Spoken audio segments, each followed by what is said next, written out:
Terima kasih Tuhan Yesus, kami akan mendengarkan firman Tuhan.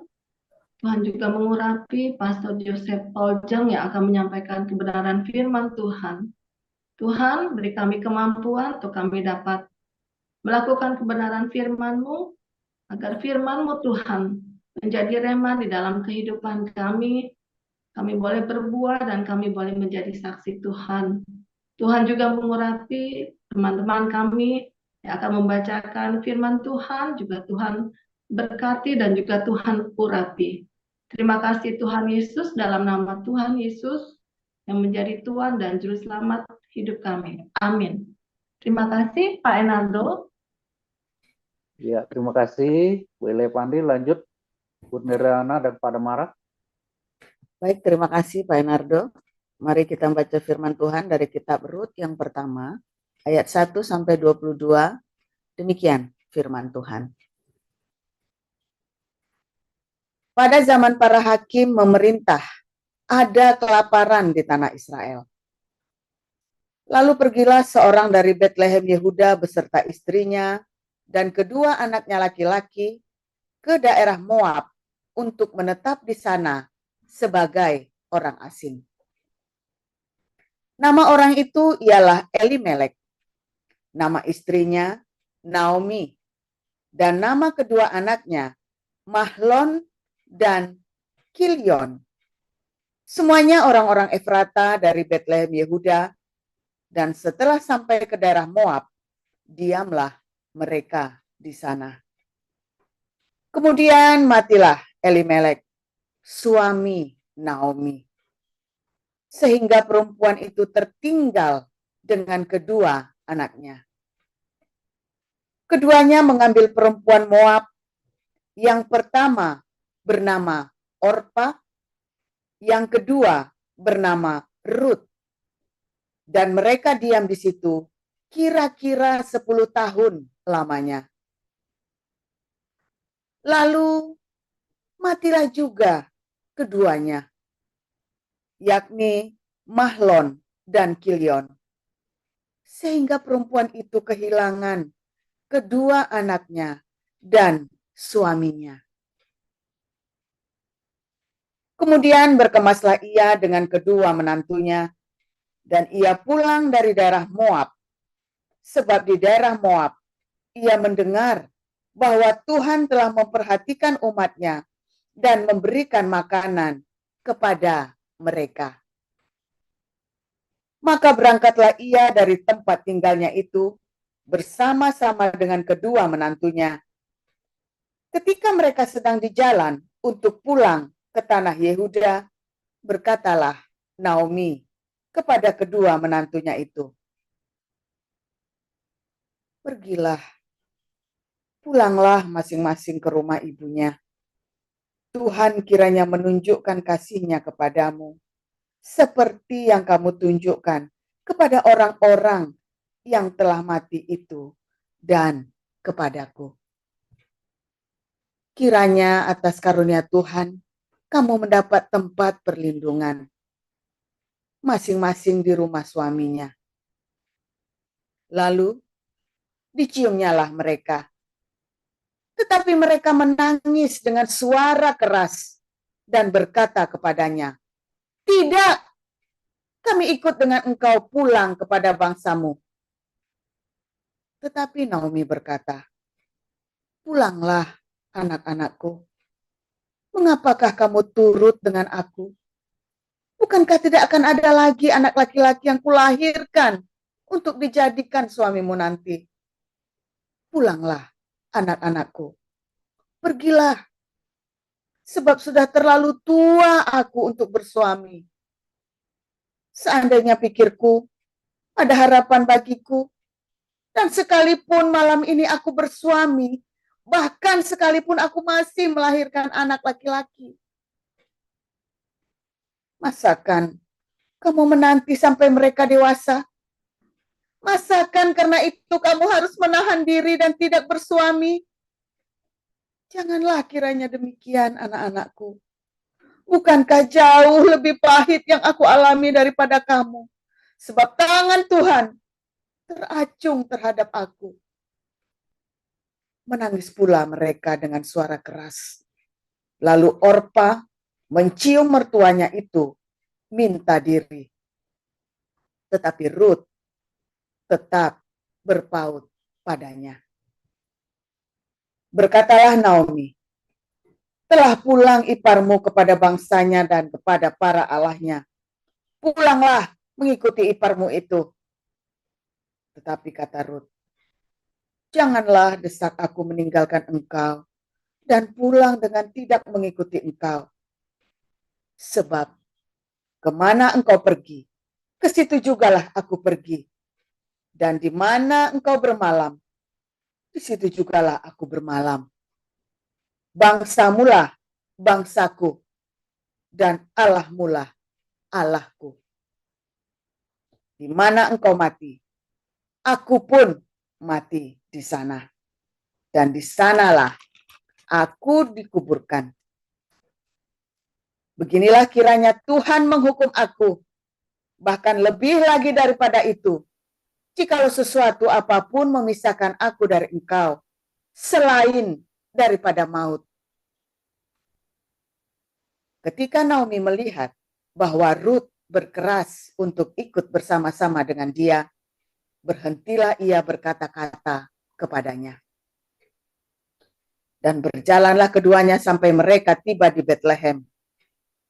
Ketika mereka masuk ke Betlehem, gemparlah seluruh kota itu karena mereka. Dan perempuan-perempuan berkata, Naomi kah itu? Tetapi ia berkata kepada mereka, janganlah sebutkan aku Naomi. Sebutkanlah aku Mara. Sebab yang Maha Kuasa telah melakukan banyak yang pahit kepadaku. Dengan tangan yang penuh aku pergi. Tetapi dengan tangan yang kosong, Tuhan memulangkan aku. Mengapakah kamu menyebutkan aku Naomi? Karena Tuhan telah naik saksi menentang aku. Dan yang Maha Kuasa telah mendatangkan malapetaka kepadaku. Demikianlah Naomi pulang bersama-sama dengan Rut, perempuan Moab itu, menantunya, yang turut pulang dari daerah Moab. Dan sampailah mereka ke Betlehem pada permulaan musim menuai jelai. Demikian.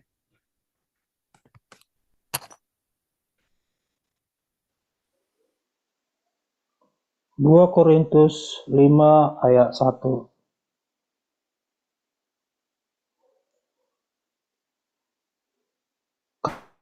Karena kami tahu bahwa jika kemat tempat kediaman kita di bumi ini dibongkar, Allah telah menyediakan suatu tempat kediaman di sorga bagi kita. Suatu tempat kediaman yang kekal, yang tidak dibuat oleh tangan manusia. Selama kita di dalam kemah ini, kita mengeluh karena kita rindu mengenakan tempat kediaman surgawi di atas tempat kediaman kita yang sekarang ini. Sebab dengan demikian kita berpakaian dan tidak kedapatan telanjang. Sebab selama masih diam di dalam kemah ini, kita mengeluh oleh beratnya tekanan karena kita mau mengenakan pakaian yang baru itu tanpa menanggalkan yang lama, supaya yang panah itu ditelan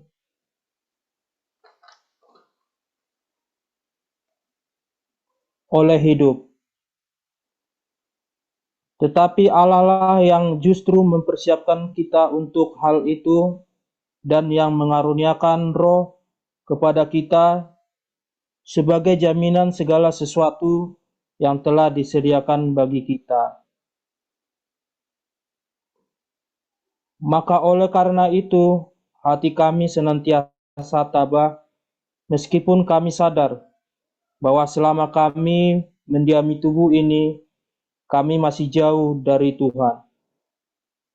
Sebab hidup kami ini adalah hidup karena percaya, bukan karena melihat, tetapi hati kami tabah dan terlebih suka kami beralih dari tubuh ini untuk menetap pada Tuhan. Sebab itu juga kami berusaha baik kami diam di dalam tubuh ini maupun kami diam di luarnya, supaya kami berkenan kepadanya. Sebab kita semua harus menghadap tahta pengadilan Kristus, supaya setiap orang memperoleh apa yang patut diterimanya, sesuai dengan apa yang dilakukannya dalam hidupnya ini, baik ataupun jahat. Kami tahu apa artinya takut akan Tuhan. Karena itu kami berusaha meyakinkan orang. Bagi Allah hati kami nyata dengan terang, dan aku harap hati kami nyata juga demikian bagi pertimbangan kamu. Dengan ini kami tidak berusaha memuji-muji diri kami sekali lagi kepada kamu, tetapi kami mau memberi kesempatan kepada kamu untuk memegahkan kami, supaya kamu dapat menghadapi orang-orang yang bermegah karena hal-hal lahiriah dan bukan batiniah. Sebab jika kami tidak menguasai diri, hal itu adalah dalam pelayanan Allah, dan jika kami menguasai diri, hal itu adalah untuk kepentingan kamu. Sebab kasih Kristus yang menguasai kami. Karena kami telah mengerti bahwa jika satu orang sudah mati untuk semua orang, maka mereka semua sudah mati. Dan Kristus telah mati untuk semua orang, supaya mereka yang hidup tidak lagi hidup untuk dirinya sendiri, tetapi untuk Dia yang telah mati dan telah dibangkitkan untuk mereka. Sebab itu kami tidak lagi menilai seorang juga pun menurut ukuran manusia. Dan jika kami pernah menilai Kristus menurut ukuran manusia, sekarang kami tidak lagi menilainya demikian. Jadi siapa yang ada di dalam Kristus, ia adalah ciptaan baru. Yang lama sudah berlalu, sesungguhnya yang baru sudah datang. Dan semuanya ini dari Allah, yang dengan perantaraan Kristus telah mendamaikan kita dengan dirinya, dan yang telah mempercayakan pelayanan perdamaian itu kepada kami. Sebab Allah mendamaikan dunia dengan dirinya oleh Kristus, dengan tidak memperhitungkan pelanggaran mereka. Ia telah mempercayakan berita perdamaian itu kepada kami. Jadi kami ini adalah utusan Kristus. Seakan-akan Allah menasihati kamu dengan perantaraan kami. Dalam nama Kristus, kami meminta kepadamu, berilah dirimu didamaikan dengan Allah. Dia yang tidak mengenal dosa telah dibuatnya menjadi dosa karena kita, supaya dalam diri kita dibenarkan oleh Allah.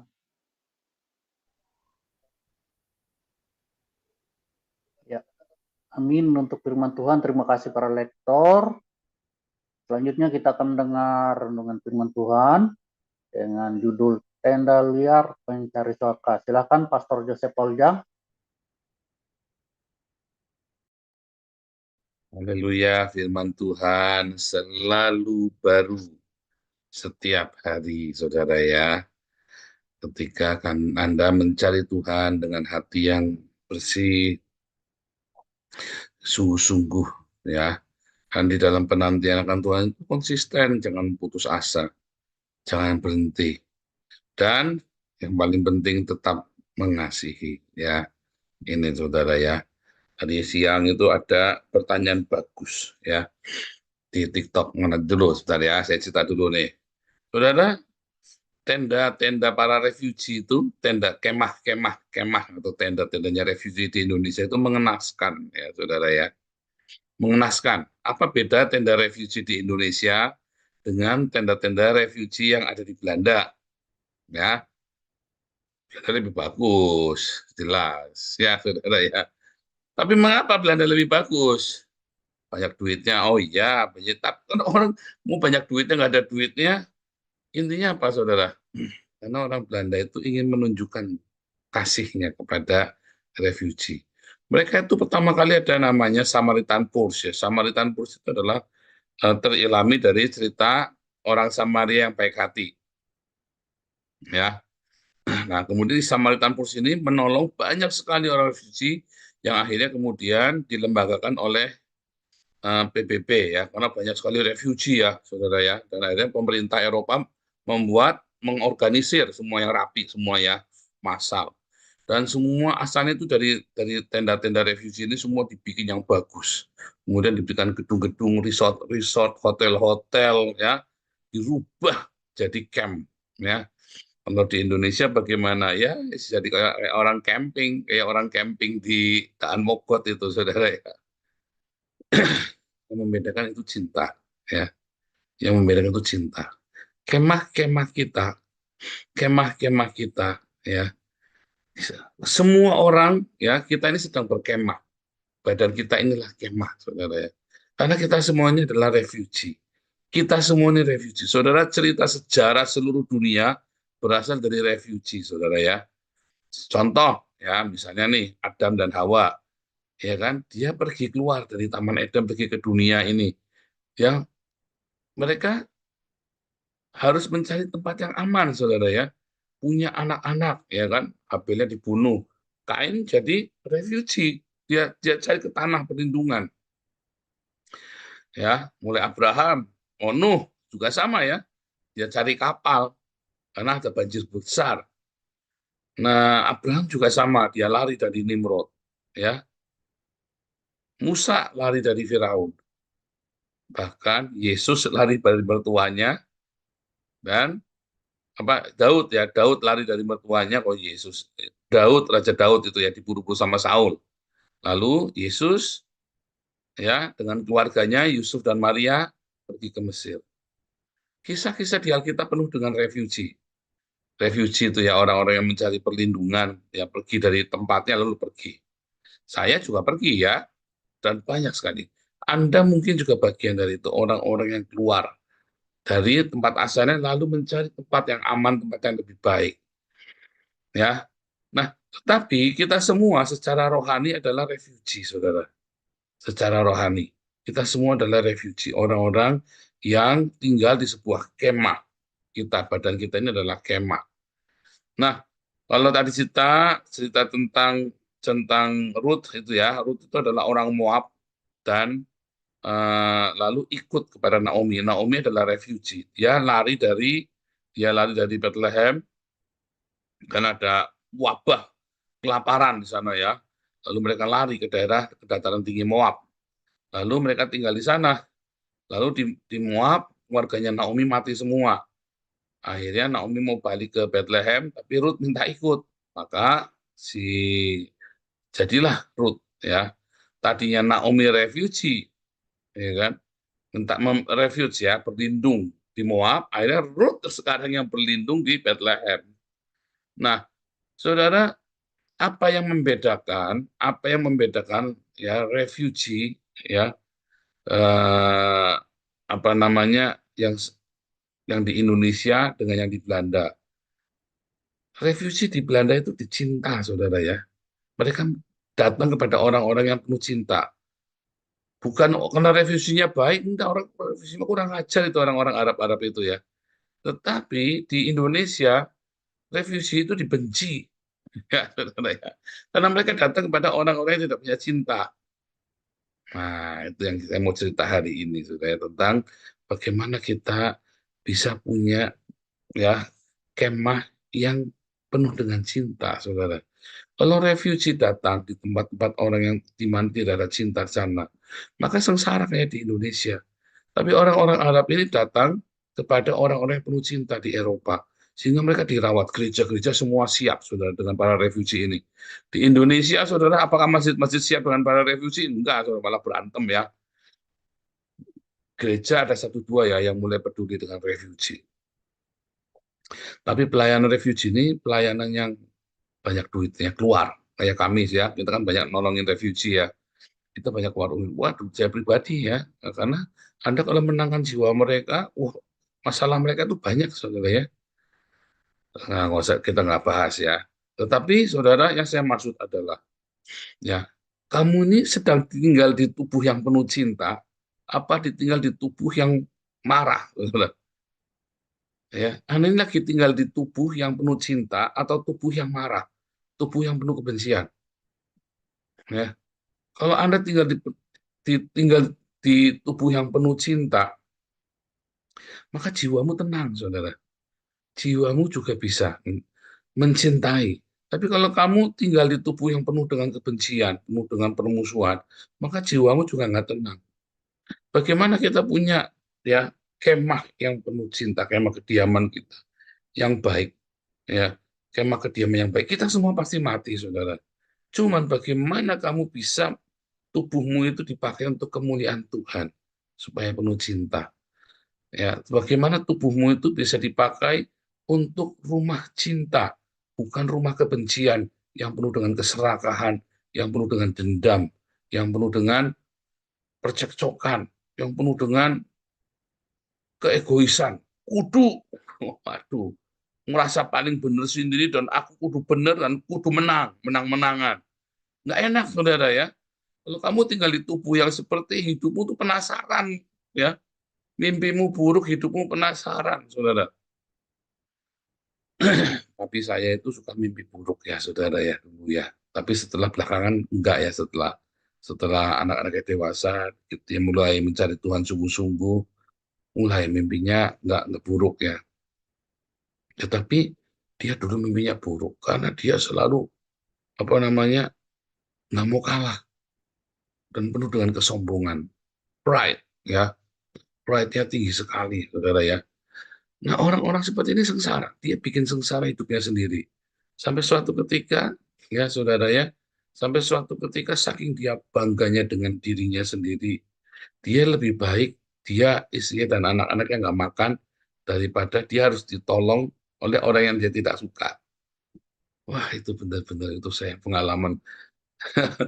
Saya pikir saya dulu seperti itu ya, saya dulu bangga.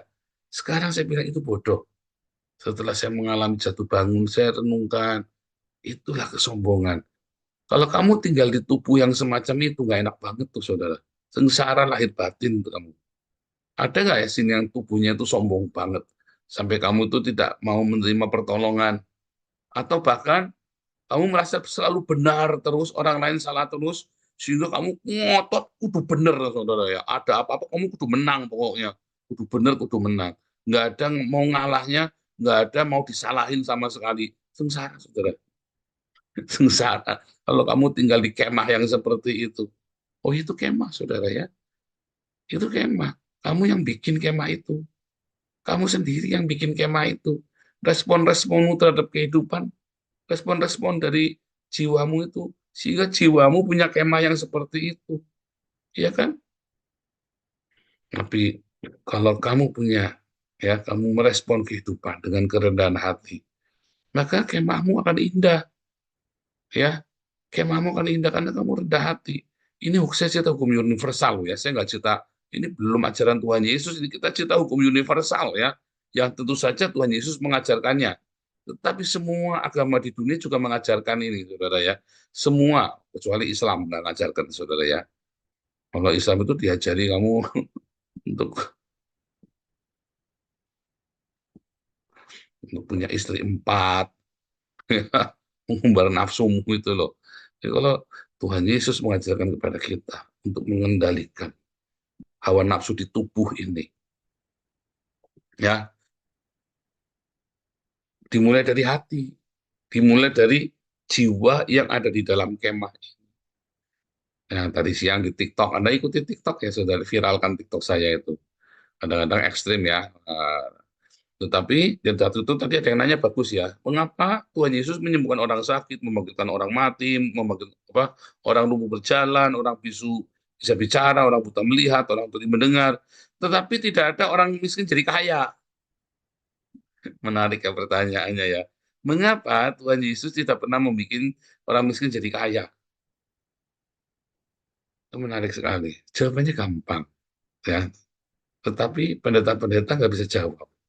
Kenapa? Karena pendeta-pendeta maunya kan kamu menabur supaya kamu kaya kan.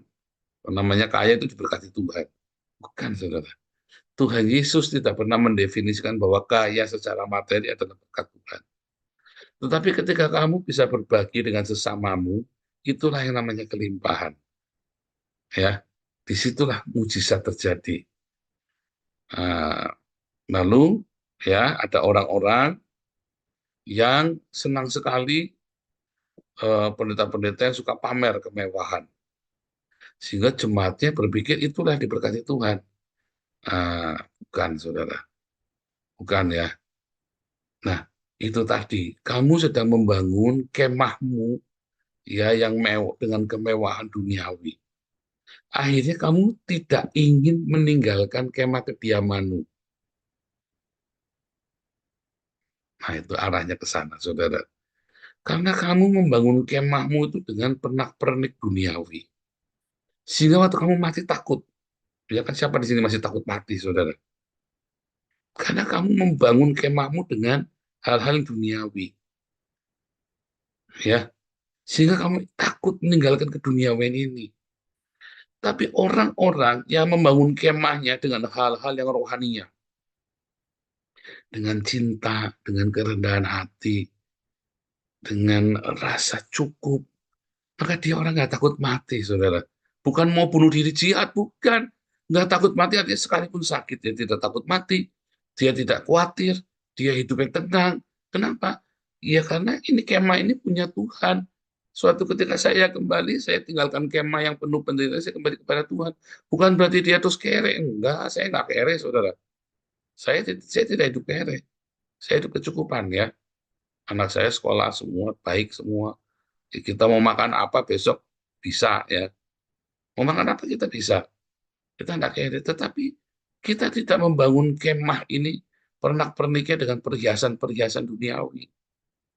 Kalau kamu ingin membangun ya di awal ya keluarga Naomi ini membangun kemahnya dengan kemah yang ingin hidup enak. Mereka orang kaya tadinya, saudara ya. Mereka pergi ke Moab ketika bangsanya menderita. Orang-orang Israel ini kan di dalam zaman Hakim-Hakim kan orang Israel kan banyak berbuat dosa lalu mereka menderita begitu kan. Nah, itu waktu menderita mereka tinggalkan komunitas lalu mereka pergi. Mereka ke tempatnya orang-orang jahat itu, orang Moab, orang itu ya. Lalu mereka akhirnya si Naomi dengan keluarganya. Kemudian dia kembali mencari wasiatnya. Wasiat yang dari tanah perjanjian kan, sama si Ruth. Nah, Ruth percaya dengan dewanya Naomi. Akhirnya si Ruth yang dapat menjadi menjadi oma dari Raja Daud ya. Wah, beruntung sekali dia ya. Dan bahkan namanya disebut sebagai salah satu nenek moyang dari anak manusia bernama Yesus. Karena Ruth mencari kemah rohania, mencari kemah yang dibangun dengan takut Tuhan. Naomi mencari kemah yang dibangun dengan kesombongan. Membangun kemahnya dengan kesombongan. Aku punya duit kok. Ruth enggak. Allahmu adalah Allahku, bangsamu adalah bangsaku. Dengan iman. Siapa di sini yang membangun kemah kehidupannya dengan hal-hal duniawi? Hati-hati kamu takut mati nanti, saudara. Ya, takut mati nanti kamu. Takut mati bukan berarti mau jihad. Orang Islam nggak takut mati, Pak. Apakah dia mau dengan Quran itu? Bukan. Goblok. Orang Islam itu. Takut matinya kan bunuh diri kan. Coba kamu orang Islam yang normal-normal itu. Ya, tuh si Habib Rizik tuh. Lagi sakit, mati. Wah, takut ya, saudara. Kayaknya suruh orang lain jihad, ya jadi nggak berani jihad. Si Somad itu, suruh orang lain jihad, dia berani nggak jihad. Ya kan? nggak berani. Itu namanya goblok, ya, bukan takut mati, tapi goblok, ya, saudara ya. Hmm, ya. Nah, saudara, balik lagi. Kamu membangun kemahmu dengan apa, saudara? Dengan hal-hal yang indah, dengan cinta. Kamu membangun kemahmu, anak-anakmu, kamu bangunkan kemahnya dengan cinta, dengan kerendahan hati, apa dengan hawa nafsu, sombong-sombongan, kekeh, ya, tengkar, dengan pertengkaran, kudu menang-menangan. Kamu bangun kehidupan kemahmu dengan keluargamu itu dengan apa? Kemah apa? Menang-menangan. Dengan kemah hawa nafsu. Hah? Yang penting, wah, untuk kudu serobot itu, serobot sana. Dengan apa, saudara? Dengan pengampunan. Ya, kamu aja sama istrimu, suamimu, kamu nggak bisa mengampuni. Terus kamu ajari anakmu apa, saudara? Kemah. Kamu bangun kemah anak-anakmu seperti apa? Nah, hari ini kita belajar, saudara ya. Ayo kita bangun kemah kediaman kita. Kita bangun kemah anak-anak kita, keluarga kita. Dengan kemah yang penuh cinta, kemah yang penuh dengan pengampunan, kemah yang penuh dengan kerendahan hati, kemah yang penuh dengan kesederhanaan. Karena jiwa-jiwa di dalamnya ini suatu ketika akan tinggalkan kemah itu. Akan pergi ke rumah yang lebih besar, di sorga yang benar, yang penuh dengan kemuliaan. Tapi kalau kamu bangun kemahmu, anak-anakmu dengan hal-hal duniawi, kamu nggak rela meninggalkannya. Nggak rela untuk meninggalkan kemah itu. Akhirnya kamu takut mati. Nanti di surga ada apa? Katanya Kristen gitu, takut mati, takut. Ditanyain mati, takut, saudara ya. Saudara percaya nggak banyak orang nggak selamat masuk surga? Orang Kristen di gereja saat pendeta Nesisan. Coba saja, cek aja coba. Kalau cerita masalah kematian ya, saat pendetanya sekalian, saudara. Ketika diajak hidup bersahaja, nggak berani. Untuk hidup bersahaja, hidup sederhana. Pendeta-pendeta yang tidak berani hidup bersahaja, sekalipun dia punya banyak uang, loh, saudara. Nah, kalau dia nggak punya uang kere, namanya mau diapain lagi? Wah, itu jangan-jangan dia juga lagi di neraka. Tapi ini orang punya duit banyak, tapi dia memutuskan hidup sederhana, dan semua hartanya diberikan untuk Tuhan. Waduh, saudara. Wah, ini kelas tinggi ya, saudara ya. Ini buat untuk para pendeta harusnya ya. Tetapi Anda dan saya, ayo kita bangun kemah kita. Mau pendeta, mau kamu pejabat, orang kaya, orang miskin, ayo bangun kemah kita dengan cinta. Bangun kemah kita dengan pengampunan, kerendahan hati, dengan kebersahajaan sederhana, dengan apa, saudara? Kekudusan. Bangun kemah kita sehingga Anda ketika saatnya tiba, Anda tinggalkan kemah kediaman kita. Karena kita refuge di bumi ini, kita kembali ke paradise, kepada negara kita, kepada asal-usul kita di Taman Eden, dengan penuh sukacita. Karena kemah ini hanya sekedar kemah. Kita kembali kepada Tuhan di surga yang mulia. Tenang, saudara ya. Saya ngomong ini Anda siap enggak? Tuhan Yesus memberkati.